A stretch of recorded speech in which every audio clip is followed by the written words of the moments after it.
ஒரு காட்டில் பிங்கி என்ற குருவி வாடகை வீட்டில் தன் கணவரோடு வாழ்ந்து வருகிறார். திருமணமாகி சில நாட்கள் ஆகியிருந்தது. தன் அண்ணா மகளுக்கு அனுப்பியிருந்தார்கள். அண்ணா கூட அவளுக்கு அந்த வீடு ரொம்ப பிடிச்சிருந்தது. அந்த வீட்டில் அவள் சந்தோஷமாக வாழ்ந்து கொண்டிருந்தாள்.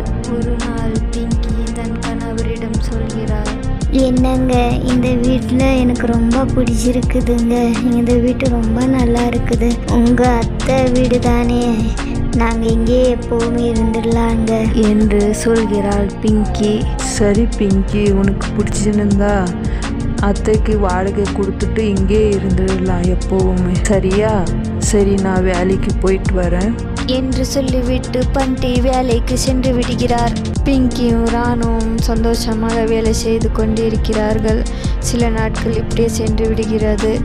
ஒரு நாள் பிங்கியின் வீட்டிலிருந்து பிங்கிக்கு பார்ப்பதற்காக வருகிறார்கள். வந்து பிங்கிக்கு பார்த்துவிட்டு ராணுவுக்கு அழைத்து கொண்டு சென்று விடுகிறார்கள். ஒரு நாள் வந்து பிங்கியிடம் சொல்கிறார், தன் கணவரின் அத்தை அங்கே வருகிறார். உட்கார்வதற்கு அவர்கள் சோபா அங்கே விட்டிருந்தார்கள். ஒரு நாள் வந்து, நாங்கள் எங்கள் சோபா எடுத்துக்கொண்டு போய் விடுகிறோம், உங்கள் அத்தை எல்லாம் வருகிறார்கள்.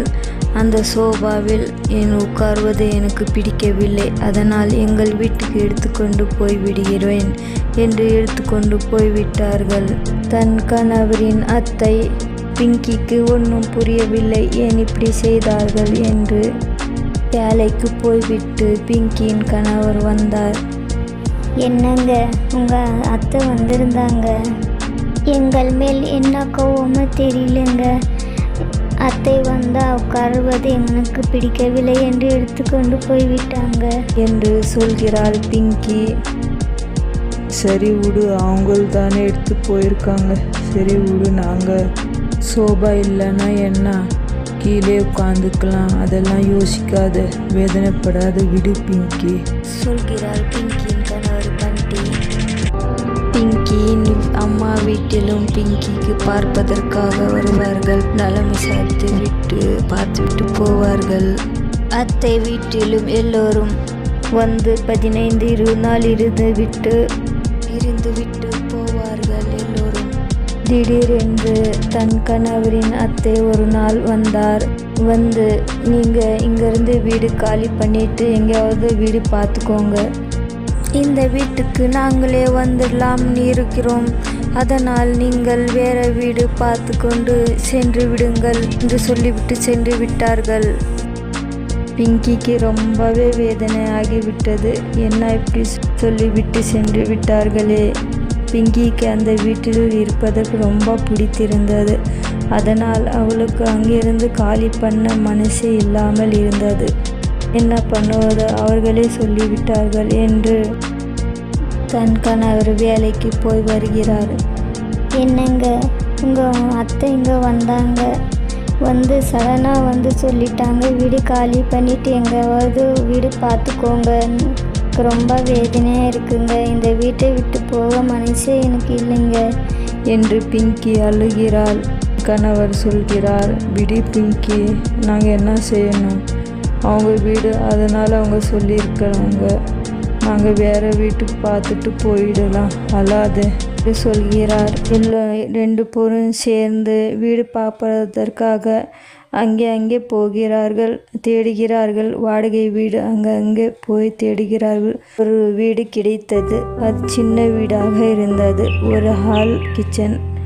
பிங்கிக்கு தன் அம்மா வீட்டில் பாத்திரங்கள் நன்றாக கொடுத்திருந்தார்கள். பெரிய பெரிய பாத்திரங்கள் எல்லாம் கொடுத்திருந்தார்கள். நகை எல்லாம் நன்றாக போட்டிருந்தார்கள்.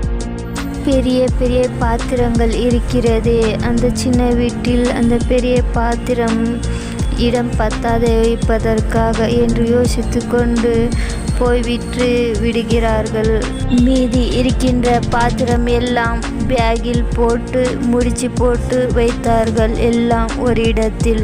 வாடகை வீட்டில் மாறணும் என்றால் ரொம்ப கஷ்டமாக இருக்கும், அலைச்சலாக இருக்கும். வண்டி வந்தது. வண்டியில் எல்லாம் ஏற்றினார்கள் பாத்திரம் எல்லாம். எல்லோரும் சேர்ந்து 2-3 பேர் வந்தார்கள். எல்லோரும் சேர்ந்து ஏற்றினார்கள். வந்து இந்த வீட்டில் இறக்கினார்கள். இங்கேயும் எல்லா பாத்திரங்கள் எல்லாம் இந்த வீட்டில் மாற்றிவிட்டார்கள். பாத்திரங்கள் எல்லாம் கழுவி அடுக்கி வைத்தால் பிங்கி. வாடகை வீட்டில் இருந்தால் அப்பப்போ வீடு மாற்றுவது ரொம்ப வேதனையான விஷயம். அங்கே இங்கே என்று அலைச்சலாக இருக்கும். எப்படியோ மாற்றிவிட்டார்கள், எல்லாம் அடுக்கி விட்டார்கள். வாடகை வீட்டில் இருப்பவர்களுக்கு தான் தெரியும் மாற்றுவது எவ்வளோ கஷ்டம் என்பது. சமையல் செய்து 2 பேரும் சாப்பிட்டார்கள். பண்டி சொல்கிறார், சரி பிங்கி, நான் வேலைக்கு போயிட்டு வரேன், நீ உஷாரா பத்திரமா இரு என்று சொல்லிவிட்டு வேலைக்கு சென்று விடுகிறார். பிங்கி வீட்டு வேலைகளை செய்து கொண்டு இருந்தால் முதலில் இருந்த வீடு அவளுக்கு ரொம்ப சந்தோஷமாக இருந்தது. ஆனால் இந்த வீட்டில் அவ்வளவாக அவள் சந்தோஷமாக இல்லை. இருந்தாலும் இருக்க வேண்டும், என்ன செய்வது என்று இருக்கிறாள். இப்படியே சில மாசம் சென்று விட்டது. பிங்கிக்கும் தன் கணவருக்கும் அந்த வீட்டில் அடிக்கடி உடம்பு சரியில்லாமல் ஆகிவிடுகிறது. பிங்கி கவலைப்படுகிறாள். அதை பார்த்த தன் கணவர் ஒரு நாள் பிங்கியிடம் கேட்கிறாள், ஏன் பிங்கி இப்படி இருக்கிறாய்? எப்போ பார்த்தாலும் கவலையாக இருக்கிறாய்? ஆமாங்க, ஏனோ தெரியல, இந்த வீட்டில் வந்து அப்புறம் இருந்து எங்களுக்கு 2 பேருக்கும் அடிக்கடி உடம்பு சரியில்லாமல் ஆகிறதுங்க. முன்ன இருந்த வீட்டு நல்லா இருந்துச்சுங்க. என்னங்க, எங்கேயாவது வேறு வீடு மாற்றி போயிடலாங்க. அதற்கு பண்டி சொல்கிறார், அவசரப்படாத பிங்கி, எங்களுக்கு வருமானம் அதிகமாக இல்லை. அதிகமானால் அப்போ வீடு மாற்றிக்கலாம். இந்த வீட்டில் தான் கொஞ்சம் வாடகை எங்களுக்கு கம்மியாக இருக்குது. வருமானம் ஜாஸ்தியான அப்போ மாற்றிக்கலாம் பிங்கி. இங்கே அட்ஜஸ்ட் பண்ணி கொஞ்ச நாள் இருந்துக்கலாம் என்று பண்டி சொல்கிறார். இப்படியே சில மாசங்கள் சென்று விடுகின்றன. பிங்கியின் கணவருக்கு ஒரு ஃப்ரெண்ட் இருந்தார். அந்த ஃப்ரெண்டிடம் சொல்லியிருக்கிறார் பிங்கியின் கணவர் அந்த வீட்டில் அடிக்கடி உடம்பு சரியில்லாமல் ஆகிவிடுகிறது என்று.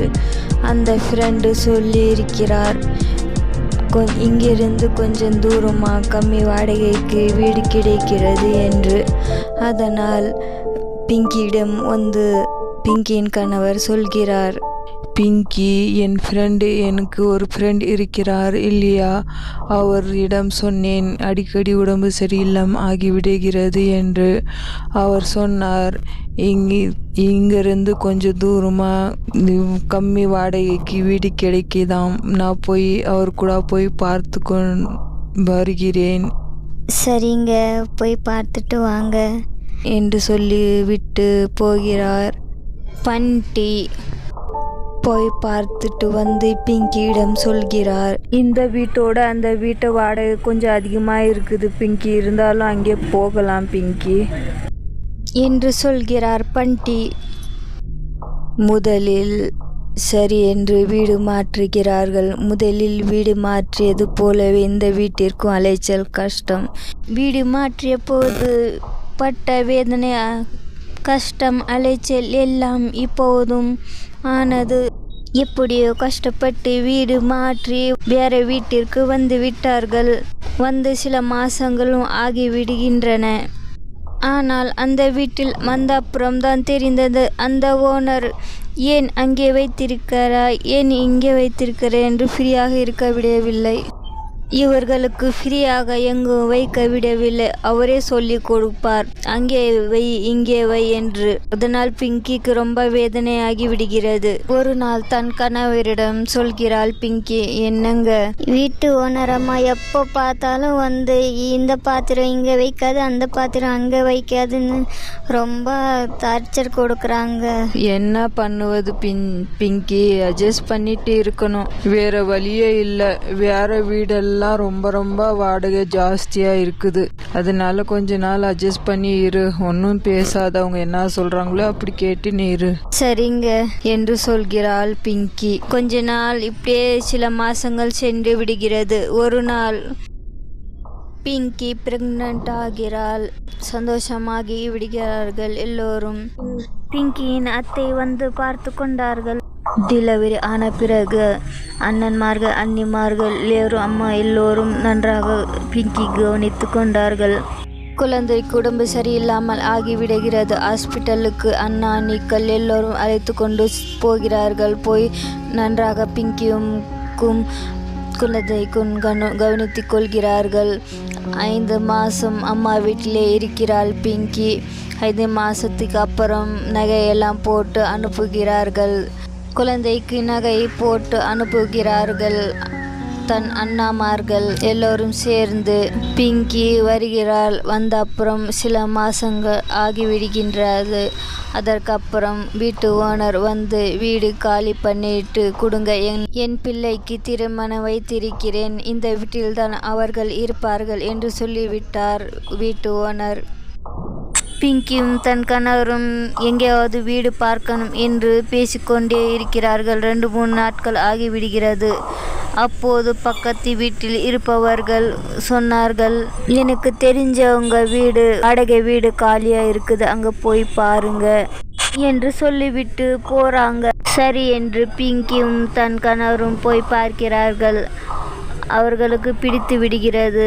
திரும்பவும் வாடகை வீடு மாற்றுவது அதே அலைச்சல், கஷ்டம், வேதனை. பிங்கியின் அண்ணாவும் ஊரில் இருந்து வந்து வீடு மாற்றுவதற்காக உதவி செய்தார்கள். எல்லோரும் சேர்ந்து வீடு மாற்றி எல்லாம் அடுக்கி வைத்து விட்டார்கள். இந்த வீடு பிங்கிக்கு பிடித்திருந்தது. ரொம்ப அழகாக இருந்தது. அந்த வீட்டில் போய் பிங்கி சந்தோஷமாக மன நிம்மதியாக இருந்தாள். பிங்கியின் அண்ணா பிங்கிக்கு சொல்கிறாள், சரிம்மா பிங்கி, நான் ஊருக்கு கிளம்புறேன் என்று சொல்கிறார் பிங்கியின் அண்ணா. பிங்கி சொல்கிறாள், ஏன்னா போறீங்க, இருங்க, இருந்துட்டு போங்க, இன்னும் கொஞ்ச நாள் என்று சொல்கிறாள் பிங்கி. அதற்கு பிங்கியின் அண்ணா சொல்கிறார், இல்லம்மா பிங்கி, இன்னொரு நாள் வருகிறேன், ஊரில் வேலை இருக்கிறது, நான் கிளம்புறேன் என்று சொல்லிவிட்டு ஊருக்கு கிளம்பிவிட்டார் பிங்கியின் அண்ணா. எத்தனை மாசங்கள் என்று தெரியவில்லை. சொந்த வீட்டில் இருப்பவர்களுக்கு வாடகை வீட்டில் மாற்றுவது அலைச்சல், வேதனை இருப்பதில்லை. ஏழைகள் என்ன செய்வார்கள்? சொந்த வீடு வாங்க முடியுமா? வாடகை கட்டுவதற்கே ஒரு தடை அவர்களுக்கு முடிவதில்லை. இரவில்தான் அவர்களுக்கு எல்லோருக்கும் வழிகாட்டணும். ஏழைகள் வீடு வாங்கணும் என்று இறைவன் விதியில் எழுதியிருந்தால் கண்டிப்பாக ஏழைகள் வீடு வாங்குவார்கள். பிங்கிக்கும் 2 குழந்தை ஆகின்றன. ஒரு குழந்தை 5 வயதாகி இருக்கிறாள். இன்னொரு குழந்தை சின்ன குழந்தையாக இருக்கிறாள். வாழ்க்கை இப்படிதான் சென்று கொண்டிருக்கிறது எல்லோருதும்.